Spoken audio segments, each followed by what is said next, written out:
Hello everyone, welcome to my YouTube channel UPSC with Rashmi. UPPCS 2024 prelims exam जो कि 27 अक्टूबर को होने वाला है, उसके लिए इकोलॉजी एंड एनवायरनमेंट का आज हमारा प्रैक्टिस सेट नंबर 7 है। 6 प्रैक्टिस सेट हम ऑलरेडी कंप्लीट कर चुके हैं। अगर आपने वो नहीं देखे हैं तो आप देख सकते हैं। आज हमारा लास्ट पार्ट है, क्योंकि इकोलॉजी एंड एनवायरनमेंट से रिलेटेड जो भी क्वेश्चन है उन्हें हम ऑलरेडी बहुत सारे क्वेश्चन डिस्कस कर चुके हैं। आप जो घटना चक्र वाली सीरीज है आप उसे देखेंगे तो उसमें हम सारे क्वेश्चन कंप्लीट करा चुके हैं, तो आप उस सीरीज को देख सकते हैं। आपका इकोलॉजी एंड एनवायरनमेंट का जो प्रैक्टिस सेट है वो कंप्लीट हो जाएगा। एक ही साथ बार बार वही क्वेश्चन रिवाइज कराने से कोई फायदा नहीं होगा, क्योंकि बहुत सारे क्वेश्चन उसमें कराए जा चुके हैं। तो आप उसे देख सकते हैं। जो इकोलॉजी एंड एनवायरनमेंट की घटना चक्र की सीरीज है आप उसे देख लीजिएगा। शुरू करते हैं आज का वीडियो। आज का हमारा फर्स्ट क्वेश्चन है, यदि जल प्रदूषण इसी गति से होता रहा तो अंततोगत्वा ऑप्शन है ए वर्षा में अवरोध आएगा, ऑप्शन बी जल चक्र रुक जाएगा, ऑप्शन सी जलीय जीवन के लिए नाइट्रेट अनुपलब्ध हो जाएगा और ऑप्शन डी जलीय जीवन के लिए ऑक्सीजन अणु अनुपलब्ध हो जाएंगे। इसका सही आंसर ऑप्शन नंबर डी, जलीय जीवन के लिए ऑक्सीजन अणु अनुपलब्ध हो जाएंगे। यदि जल प्रदूषण इसी गति से होता रहा तो फाइनली क्या होगा, जलीय जीवन के लिए जो ऑक्सीजन अणु हैं वो अनुपलब्ध हो जाएंगे। जल में ऑक्सीजन की कमी हो जाएगी तो जलीय जीवन के लिए ऑक्सीजन अणु भी अनुपलब्ध हो जाएंगे। इसलिए सही answer option number D. Next question है, निम्नलिखित कथनों में से कौन समपारिस्थितिकी यानी कि साइन इकोलॉजी के लिए एक सही है। ऑप्शन है ए, यह पृथक जातियों के पर्यावरण से संबंधों का अध्ययन है, ऑप्शन बी यह जैव समुदायों के जटिल पारस्परिक संबंधों का अध्ययन है, ऑप्शन सी यह मूलतः प्राकृतिक निवास पारिस्थितिकी है और ऑप्शन डी यह मुख्यतः सामाजिक पारिस्थितिकी है। इसका सही आंसर ऑप्शन नंबर बी, यह जैव समुदायों के जटिल पारस्परिक संबंधों का अध्ययन है। समपारिस्थितिकी यानी कि साइन इकोलॉजी क्या है, जैव समुदायों के जटिल पारस्परिक संबंधों का अध्ययन कहलाता है समपारिस्थितिकी। नेक्स्ट क्वेश्चन है, जीवमंडल आरक्षित परिरक्षण क्षेत्र यानी कि जो बायोस्फीयर रिजर्व है वो परिरक्षण क्षेत्र है किसके। ऑप्शन है ए घास स्थल के, ऑप्शन बी कृषि उत्पादन के, ऑप्शन सी वायुमंडलीय संतुलन के और ऑप्शन डी आनुवंशिक विभिन्नता के। इसका सही आंसर ऑप्शन नंबर डी, आनुवंशिक विभिन्नता के। जीवमंडल आरक्षित यानी कि बायोस्फीयर रिजर्व जो जीवमंडल आरक्षित क्षेत्र है वो आनुवंशिक विभिन्नता के परिरक्षण क्षेत्र है। इसमें आनुवंशिक जो जेनेटिक डाइवर्सिटी है उसका संरक्षण किया जाता है, उसका परिरक्षण किया जाता है। तो बायोस्फीयर रिजर्व आनुवंशिक विभिन्नता यानी कि जेनेटिक डाइवर्सिटी के संरक्षण क्षेत्र है। नेक्स्ट क्वेश्चन है, कथन और कारण दिया गया है, कूट की सहायता से हमें बताना है कि कौन सा ऑप्शन सही है। कथन है हमारा, सूर्याभिताप यानी कि इंसोलेशन। सूर्याभिताप जैवमंडलीय पारिस्थितिकी तंत्र के लिए सबसे महत्वपूर्ण ऊर्जा स्रोत है, तो कथन हमारा बिल्कुल सही है। जो सूर्यताप है, इंसोलेशन है, वो जैवमंडलीय पारिस्थितिकी तंत्र के लिए ऊर्जा का सबसे महत्वपूर्ण सोर्स है।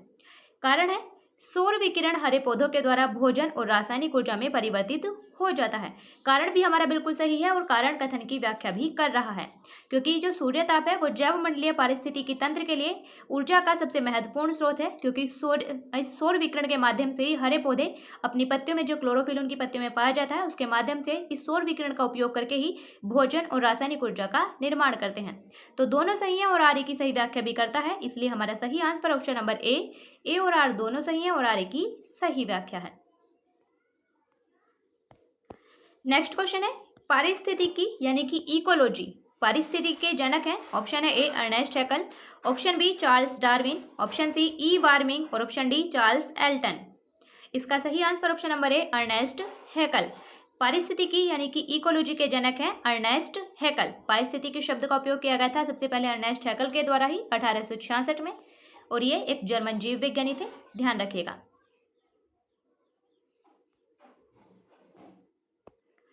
नेक्स्ट क्वेश्चन है, जलीय पर्यावरण में डीडीटी सांद्रण के आकलन के आधार पर आहार श्रृंखला में प्रदूषण का स्तर निम्नांकित अनुक्रम में बढ़ता है। यानी कि अगर किसी जलीय पारिस्थितिकी तंत्र में डीडीटी का सांद्रण हो जाता है तो फिर आहार श्रृंखला में जो प्रदूषण का स्तर है वो किस तरह से बढ़ता है।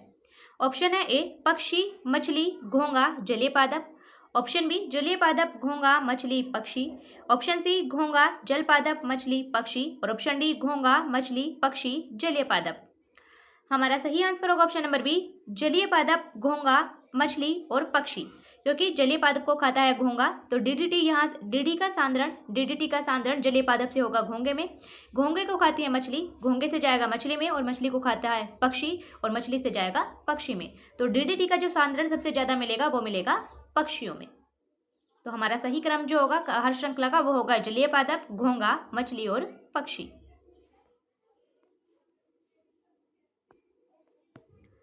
नेक्स्ट क्वेश्चन है हमारा, सौर ऊर्जा की सबसे महत्वपूर्ण भूमिका है। ऑप्शन है ए कार्बन चक्र में, ऑप्शन बी ऑक्सीजन चक्र में, ऑप्शन सी नाइट्रोजन चक्र में, और ऑप्शन डी जल चक्र में।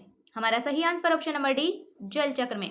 सौर ऊर्जा की सबसे महत्वपूर्ण भूमिका होती है जल चक्र में, क्योंकि सौर ऊर्जा ही जल चक्र को चालित करती है। जल का वाष्पीकरण होता है, फिर जब वायु ऊपर जाती है तो संघनन के माध्यम से बादलों का निर्माण होता है, फिर वर्षा के द्वारा वापस जल पृथ्वी पर आता है। तो सौर विकिरण, जल चक्र को सौर विकिरण ही यानी कि सौर ऊर्जा ही चालित करती है। नेक्स्ट क्वेश्चन है, किस पर्यावरण में जैव द्रव्यमान यानी कि बायोमास का वार्षिक उत्पादन न्यूनतम होता है। ऑप्शन है ए गहरे सागर, option B prairie, option C पतझड़ी वन, और ऑप्शन डी टैगा। इसका सही आंसर ऑप्शन नंबर ए गहरे सागर में। जैव द्रव्यमान का वार्षिक उत्पादन इनमें से न्यूनतम होता है, वो होता है गहरे सागर में। और ये ध्यान रखिएगा कि जलीय पारिस्थितिकी तंत्र में जो बायोमास का पिरामिड बनता है वो हमेशा उल्टा बनता है। जलीय पारिस्थितिकी तंत्र में बायोमास यानी कि जैव द्रव्यमान का पिरामिड उल्टा बनता है, और स्थलीय पारिस्थितिकी तंत्र में सीधा बनता है। ये दोनों पॉइंट ध्यान रखिएगा। ये जलीय पारिस्थितिकी तंत्र में है, जलीय पारिस्थितिकी तंत्र में बायोमास का पिरामिड उल्टा बनता है, और स्थलीय पारिस्थितिकी तंत्र में बायोमास का पिरामिड सीधा बनता है।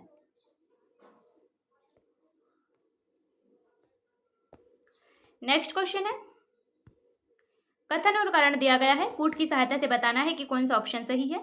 कथन है हमारा, हरित पेटी बड़े नगरों के भौतिक विस्तार को नियंत्रित करने की एक नियोजन संकल्पना है। तो कथन हमारा बिल्कुल सही है।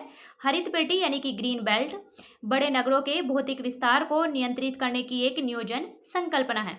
कारण है, यह नगर का एक अनिवार्य संघटक है। कारण हमारा बिल्कुल सही है, और कारण कथन की व्याख्या भी कर रहा है, इसलिए हमारा सही आंसर होगा ऑप्शन नंबर ए और आर दोनों सही है, और आर ए की सही व्याख्या है। हरित पेटी यानी कि ग्रीन बेल्ट बड़े नगरों के भौतिक विस्तार को नियंत्रित करने की एक नियोजन संकल्पना है। क्यों? क्योंकि यह नगर का एक अनिवार्य संघटक है, नगर का एक एसेंशियल कंपोनेंट है। नेक्स्ट क्वेश्चन है, किस देश में सर्वाधिक अम्लीय वर्षा होती है? ऑप्शन है ए चीन, option B Japan, option C Norway, और ऑप्शन डी संयुक्त राज्य अमेरिका। अम्ल वर्षा के लिए उत्तरदायी है सल्फर डाइऑक्साइड और नाइट्रस ऑक्साइड, ध्यान रखिएगा। तो सबसे ज्यादा अम्ल वर्षा होती है स्कैंडिनेवियन देशों में, जिसमें आता है नॉर्वे। तो हमारा सही आंसर ऑप्शन नंबर सी। सबसे ज्यादा अम्ल वर्षा होती है नॉर्वे, स्वीडन, डेनमार्क, इन सभी में सबसे ज्यादा अम्ल वर्षा होती है। नेक्स्ट क्वेश्चन है, सतत विकास के लिए आवश्यक है। ऑप्शन है ए जैविक विविधता का संरक्षण, ऑप्शन बी प्रदूषण का निरोध एवं नियंत्रण, ऑप्शन सी निर्धनता को घटाना, और ऑप्शन डी उपयुक्त सभी। हमारा सही आंसर होगा ऑप्शन नंबर डी उपयुक्त सभी। सतत विकास यानी कि सस्टेनेबल डेवलपमेंट के लिए आवश्यक है जैव विविधता का संरक्षण, प्रदूषण का निरोध और नियंत्रण, और निर्धनता को घटाना, ये सभी सतत विकास के लिए आवश्यक है। नेक्स्ट क्वेश्चन है, उपर्युक्त में से कौन सी क्रियाएं पृथ्वी के कार्बन चक्र में कार्बन डाइऑक्साइड को जोड़ती हैं? इनमें से कौन सी ऐसी क्रियाएं हैं जिनके माध्यम से पृथ्वी के कार्बन चक्र में कार्बन डाइऑक्साइड गैस जुड़ती है? तो नंबर 1 है हमारा प्रकाश संश्लेषण। प्रकाश संश्लेषण कार्बन डाइऑक्साइड को नहीं जोड़ता है, बल्कि प्रकाश संश्लेषण के माध्यम से पौधे कार्बन डाइऑक्साइड को वातावरण से अवशोषित करते हैं। तो प्रकाश संश्लेषण के माध्यम से कार्बन डाइऑक्साइड वायुमंडल में नहीं जुड़ती है, बल्कि प्रकाश संश्लेषण के माध्यम से कार्बन डाइऑक्साइड का अवशोषण होता है, इसलिए ए तो हमारे ऑप्शन में नहीं होगा। नंबर 2 है श्वसन। श्वसन के माध्यम से कार्बन डाइऑक्साइड गैस जुड़ती है। नंबर 3 है जैव पदार्थों का अपचय। जैव पदार्थों के अपचय के माध्यम से भी कार्बन डाइऑक्साइड जुड़ती है। और नंबर 4 है ज्वालामुखी क्रियाएं। ज्वालामुखी क्रियाओं के माध्यम से भी पृथ्वी के कार्बन चक्र में कार्बन डाइऑक्साइड गैस जुड़ती है। तो हमारा सही आंसर होगा 2, 3 और 4 सही है, यानी कि ऑप्शन नंबर सी हमारा सही आंसर है। श्वसन, जैव पदार्थों का अपचय और ज्वालामुखी क्रियाएं, इन सभी के माध्यम से पृथ्वी के कार्बन चक्र में कार्बन डाइऑक्साइड गैस जुड़ती है, जबकि प्रकाश संश्लेषण के माध्यम से कार्बन डाइऑक्साइड का पौधों के द्वारा अवशोषण होता है। नेक्स्ट क्वेश्चन है, कई प्रतिरोपित पौधे इसलिए नहीं बढ़ते हैं क्योंकि ऑप्शन है ए, नई मिट्टी में ईस्ट खनिज पदार्थ नहीं रहते हैं। ऑप्शन नंबर बी, अधिकांश मूल रोम नई मिट्टी को अधिक सख्ती से जकड़ लेते हैं। ऑप्शन नंबर सी, प्रतिरोपण के दौरान अधिकांश मूल रोम नष्ट हो जाते हैं। और ऑप्शन नंबर डी, प्रतिरोपण के दौरान पत्तियां क्षतिग्रस्त हो जाती हैं। इसका सही आंसर ऑप्शन नंबर सी, प्रतिरोपण के दौरान अधिकांश मूल रोम नष्ट हो जाते हैं। कई प्रतिरोपित पौधे इसलिए नहीं बढ़ते हैं क्योंकि प्रतिरोपण के दौरान उनके अधिकांश मूल रोम नष्ट हो जाते हैं। नेक्स्ट क्वेश्चन है, निम्नलिखित नोबल गैसों में से कौन सी वायु में नहीं पाई जाती है? ऑप्शन है A, helium. Option B, argon. Option C, radon. Option D, neon. इसका सही answer option number C, radon. Radon एक रेडियोएक्टिव गैस है जो कि वायु में बहुत ही नगण्य मात्रा में पाई जाती है, इसलिए इनमें से इन सभी गैसों में वायु में नहीं पाई जाती है, वो है रेडोन। ये बहुत ही नगण्य मात्रा में पाई जाती है। नेक्स्ट क्वेश्चन है, अपक्षय का विचार संबंधित है, यानी कि अपक्षय का मतलब क्या होता है? ऑप्शन है ए, पृथक हुए पदार्थों का संग्रह। ऑप्शन बी, मौसम में दैनिक परिवर्तन। ऑप्शन सी, एक प्राकृतिक प्रक्रिया जो चट्टानों को सूक्ष्म कणों में विभक्त करती है। और ऑप्शन नंबर डी, उपयुक्त में कोई नहीं। इसका सही आंसर ऑप्शन नंबर सी, एक प्राकृतिक प्रक्रिया जो कि चट्टानों को सूक्ष्म कणों में विभक्त करती है। अपक्षय का मतलब होता है, अपक्षय एक प्राकृतिक प्रक्रिया है जिसमें चट्टानें अपने ही स्थान पर विघटन और वियोजन के द्वारा टूट फूट कर बिखर जाती हैं, उसे कहते हैं अपक्षय।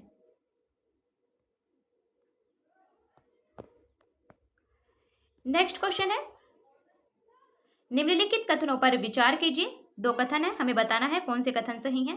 कथन नंबर 1 है, धारणीय विकास लक्ष्य यानी कि सस्टेनेबल डेवलपमेंट गोल्स पहली बार 1972 में एक वैश्विक विचार मंडल यानी कि थिंक टैंक ने, जिसे क्लब ऑफ रोम कहा जाता था, प्रस्तावित किया था। तो कथन 1 हमारा गलत है, क्योंकि धारणीय विकास लक्ष्य पहली बार 2012 में ब्राजील के शहर रियो डी जेनेरो में आयोजित किए गए रियो+20 सम्मेलन में प्रस्तावित किए गए थे, इसलिए कथन 1 हमारा गलत है। कथन नंबर 2 है, धारणीय विकास लक्ष्य 2030 तक प्राप्त किए जाने हैं। तो कथन 2 हमारा बिल्कुल सही है। हमें सस्टेनेबल डेवलपमेंट गोल्स को 2030 तक प्राप्त करना है। कुल 17 सस्टेनेबल डेवलपमेंट गोल्स हैं जिन्हें हमें 2030 तक प्राप्त करना है, और इन्हें प्रस्तावित किया गया था 2012 में ब्राजील के शहर रियो डी जेनेरो में आयोजित रियो+20 सम्मेलन में। रियो+20 सम्मेलन में इसमें इन्हें प्रस्तावित किया गया था। तो हमारा सही आंसर होगा, केवल कथन 2 सही है। ऑप्शन नंबर बी हमारा सही आंसर है। नेक्स्ट क्वेश्चन है, आमतौर पर समाचारों में आने वाला रियो+20 सम्मेलन क्या है? ऑप्शन है ए, यह धारणीय विकास यानी कि सस्टेनेबल डेवलपमेंट पर संयुक्त राष्ट्र सम्मेलन है। ऑप्शन नंबर बी, यह विश्व व्यापार संगठन की मंत्रिवर्गीय यानी कि मिनिस्ट्रियल बैठक है। ऑप्शन नंबर सी, यह जलवायु परिवर्तन पर अंतर सरकारी panel inter governmental panel on climate change का सम्मेलन है। ऑप्शन नंबर डी, यह जैव विविधता पर कन्वेंशन के सदस्य देशों का सम्मेलन है। इसका सही आंसर ऑप्शन नंबर ए, यह धारणीय विकास यानी कि सस्टेनेबल डेवलपमेंट पर संयुक्त राष्ट्र सम्मेलन है। जो रियो+20 सम्मेलन है वो सस्टेनेबल डेवलपमेंट पर संयुक्त राष्ट्र का सम्मेलन है, हुआ था ब्राजील के शहर रियो डी जेनेरो में 2012 में। और इसे रियो+20 सम्मेलन क्यों कहा जाता है? क्योंकि 1992 का जो पृथ्वी शिखर सम्मेलन हुआ था उसका आयोजन भी ब्राजील के शहर रियो डी जेनेरो में ही किया गया था, और उसकी 20वीं वर्षगांठ मनाने के लिए फिर से 2012 में संयुक्त राष्ट्र का सम्मेलन फिर से ब्राजील के शहर रियो डी जेनेरो में ही आयोजित किया गया था, इसलिए उसे कहा जाता है रियो+20 सम्मेलन।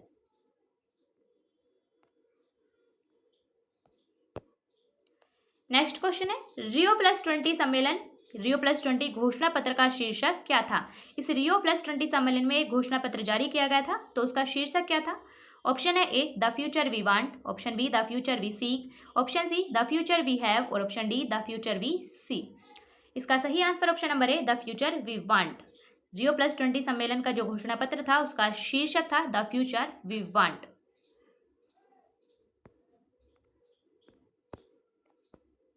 नेक्स्ट क्वेश्चन है, पर्यावरण सुरक्षा अधिनियम यानी कि एनवायरमेंटल प्रोटेक्शन एक्ट, इसे अन्य किस नाम से जाना जाता है? ऑप्शन है ए, छाता विधान।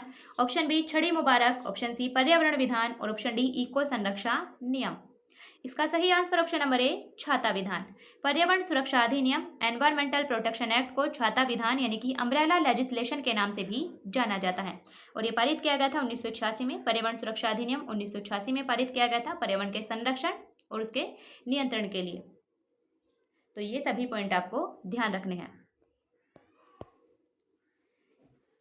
पर्यावरण और पारिस्थितिकी यानी कि इकोलॉजी एंड एनवायरनमेंट की घटना चक्र की सीरीज में हमने बहुत सारे क्वेश्चन डिस्कस कर चुके हैं, आप उसे देख सकते हैं। इसलिए यह आज का लास्ट पार्ट है। इस प्रैक्टिस सेट को हम यही खत्म करते हैं क्योंकि ऑलरेडी हम सब कुछ क्वेश्चन डिस्कस कर चुके हैं।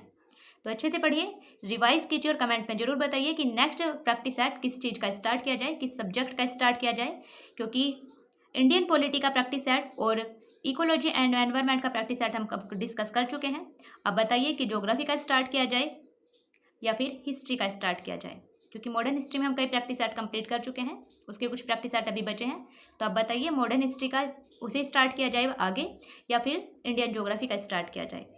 अच्छे से पढ़िए, रिवाइज कीजिए, फिर मिलते हैं नेक्स्ट वीडियो में। तब तक के लिए बेस्ट ऑफ लक।